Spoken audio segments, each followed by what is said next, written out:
मानते नहीं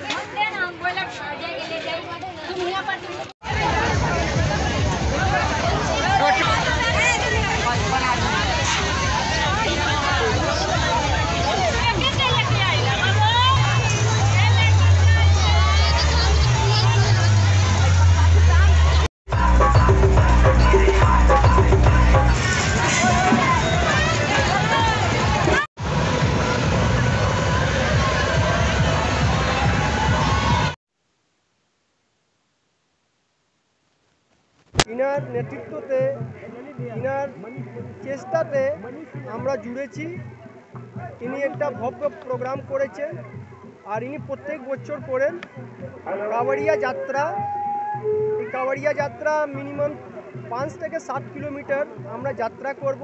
আর যেখানেই আমরা মন্দির পাবো, শিব মন্দির, সেখানে আমরা জল অভিষেক করব।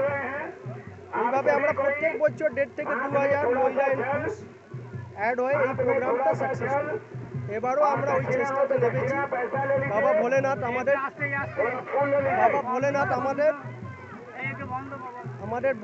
ভোলেনাথ আমাদের মনোকামনা পূর্ণ করে আমাদের দেশকে, আমাদের এই গ্রাম দেশকে সুখী রাখুন, বাঁচিয়ে রাখুন, এটাই আমরা কামনা করি। আমরা এই রাজগঞ্জ গঙ্গাধার রোডতলা থেকে শুরু করব। এখান থেকে হয়ে শীতলাতলা ঝোরহাট হয়ে আমরা যাব আপনার রামচন্দ্রপুর হয়ে চাপাতলা বেরিয়ে বাণীপুর হনুমানতলা শেষ করব। 1.5 থেকে 2000 লোক, 1.5 থেকে 2000 লোক। 2015 থেকে আরম্ভ করেছি।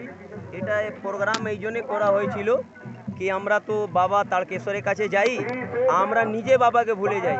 এই জন্যে আমি জয়প্রকাশ কেশরী, মতি আছেন, অভিলাষ যা আছে, ললিত যা আছে, কমলেশ আছে, আমরা এই রকম অনেক মিলে আমরা একটা সংকল্প করলাম কি এই প্রোগ্রামটা আমাদের আগে নিজে বাবাকে জল ঢালবো, তারপরে আমরা আগে তারকেশ্বরে চায় বাইজনাথ ধাম গিয়ে আমরা জল অর্পণ করবো, জলাভিষেক করব।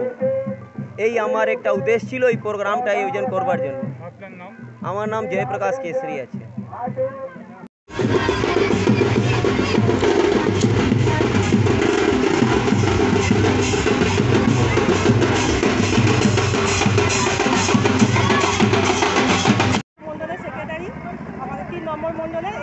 প্রতি বছরের নয়, এবছরে এখানে হচ্ছে। প্রতি বছরই আমরা এখান থেকে র্যালি আমাদের বেরোয়, চাপাতলা হয়ে রামচন্দ্রপুর হয়ে ঘুরে ঘুরে আমরা সব আসি। যারা ঘুরে যেতে পারে না তারকেশ্বরে, আমরা এখানে সবাই একত্রিত হয়ে সবাই একসঙ্গে যাই বাবার মাথায় জল ঢালতে। র্যালিতে 1000-2 হবে, 1000-2 মতন লোক আমরা আছি।